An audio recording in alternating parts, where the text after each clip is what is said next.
Pernah kepikiran nggak sih gimana caranya ramalan cuaca itu dibuat? Selama ini kan kita ngandalin simulasi fisika yang super rumit di superkomputer. Tapi hari ini kita bakal ngobrolin sebuah revolusi. Gimana ceritanya sebuah AI atau kecerdasan buatan belajar buat memprediksi cuaca dan hasilnya mungkin jauh lebih baik dari yang pernah kita bayangkan. Jadi ini nih pertanyaan utamanya. Apa bisa sebuah AI yang modalnya cuma belajar dari data cuaca di masa lalu benar-benar ngalahin superkomputer canggih yang menjalankan simulasi fisika murni? Ini tuh kayak pertarungan antara intuisi data lawan hukum fisika. Kira-kira siapa yang menang ya? Oke, coba kita lihat kedua petarungnya. Di satu sisi ada NWP atau perakiraan cuaca numerik. Ini metode klasik, kita kasih data cuaca saat ini ke superkomputer, terus dia bakal ngitung pakai hukum fisika selama berjam-jam buat ngasih kita ramalan. Nah, di sisi lain ada NWM atau model cuaca neural. Ini pendekatan ala AI. Dia nggak ngitung fisika, tapi dia nonton jutaan data cuaca historis, belajar polanya, dan ngasih ramalan cuma dalam hitungan detik. Kecepatan lawan fisika.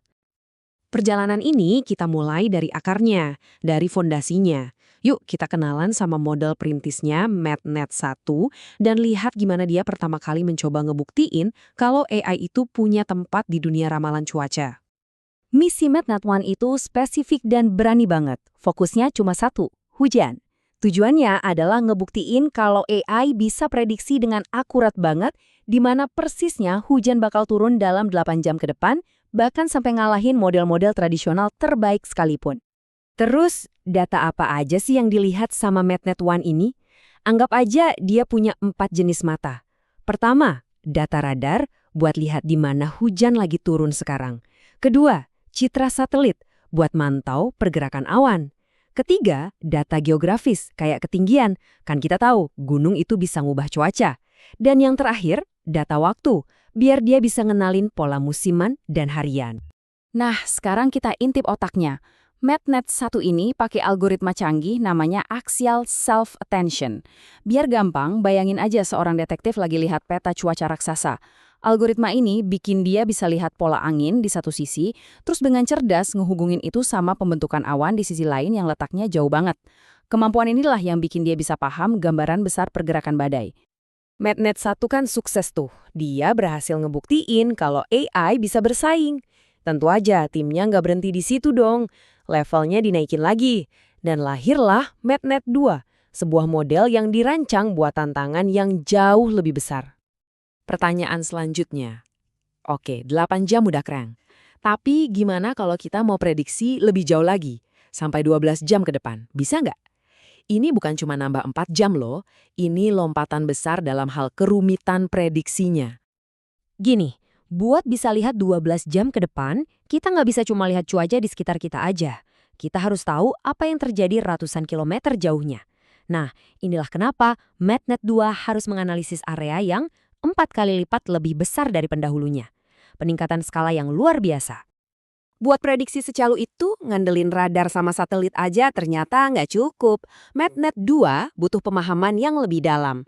Jadi, para ilmuwan ngasih dia contekan cerdas, sebuah potret kondisi awal atmosfer dari model NWP yang tradisional itu. Data ini isinya variabel penting yang nggak kelihatan sama radar, kayak suhu, kelembapan, sama arah angin. Ini ngasih AI konteks atmosfer yang lengkap. Nah, karena datanya 4 kali lebih banyak, otaknya juga harus di-upgrade biar lebih efisien. MathNet 2 beralih ke algoritma yang namanya Dilated Convolutions. Gampangnya gini, bayangin kamu mau nyebrang danau. Daripada jalan pelan-pelan, meriksa setiap jengkal air, mending loncat dari batu ke batu kan, biar cepat sampai seberang. Nah, cara kerja algoritma ini mirip kayak gitu. Dia bisa proses area yang luas secara efisien, tanpa kewalahan sama detail kecil. Oke, setelah bisa prediksi lebih jauh, tantangan berikutnya adalah gimana caranya dapat gambaran cuaca yang utuh. Nah, disinilah MathNet 3, versi paling canggihnya, masuk ke panggung buat mecahin masalah paling pelik di dunia ramalan cuaca. Ini dia nih masalah yang rumit banget. Data hujan kan padat tuh, kita bisa dapat dari radar. Tapi gimana sama suhu atau kecepatan angin? Data-data itu seringnya cuma datang dari beberapa stasiun cuaca yang letaknya berjauhan. Terus, gimana caranya si AI ini mengisi bagian-bagian yang kosong di antaranya? Ambisi MathNet 3 ini benar-benar luar biasa. Targetnya ada 3. Pertama, prediksi buat 24 jam penuh ke depan. Kedua, dia harus bisa prediksi semua variabel cuaca penting, bukan cuma hujan. Dan yang paling menantang, dia harus bisa ngelakuin itu semua cuma pakai data dari sekitar 900-an stasiun cuaca yang tersebar. Itu kayak nyoba gambar peta detail tapi cuma dikasih beberapa titik acuan aja. Solusinya, sebuah teknik super pinter yang namanya densifikasi. Jadi, MatNet 3 ngambil data yang jarang-jarang itu, terus dia pakai pemahaman yang dalam soal fisika atmosfer buat menebak dan ngisi semua area kosong di antaranya secara cerdas. Ibaratnya kayak seniman ahli yang bisa ngelukis seluruh pemandangan cuma dengan ngelihat beberapa pohon acuan. Hasilnya, peta cuaca resolusi tinggi yang lengkap dan padat. Wah, kita udah ngikutin perjalanan dari MatNet 1 sampai ke MatNet 3. Sekarang, biar lebih kebayang peningkatannya, yuk kita rangkum dan jejerin semuanya dalam satu tampilan.